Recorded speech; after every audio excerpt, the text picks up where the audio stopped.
अथ तृतीयोऽध्यायः जायसी चेत् कर्मणस्ते मता बुद्धिर्जनार्दन तत्किं कर्मणि घोरे मां नियोजयसि केशव नमिष्येनैव वाक्यान बुद्धिं मोहयसीव मे तदेकं वद निश्चित्य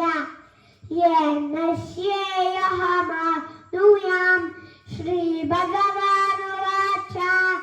लोकेऽस्मिन् विविधा निष्ठा पुरा प्रोक्ता मया नघ ज्ञानयोगेन साङ्ख्येन कर्मयोगेन योगिनां न कर्मणामनारम्भात् निष्कर्म्यं पुरुषोऽश्नुते न च सन्न्यसनादेव सिद्धिं समधिगच्छति नैकैषित् क्षणमपि चातु तिष्ठत्य कर्मकता कार्यते यवशः कर्म सर्वः विकृतिजैर्गुणैः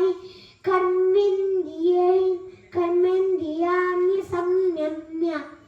यास्ते मनसा स्मरन् इन्द्रियार्थान् विमूढात्मा मिथ्याचारस्त उच्यते। कर्मेन्द्रियकर्मयोगम्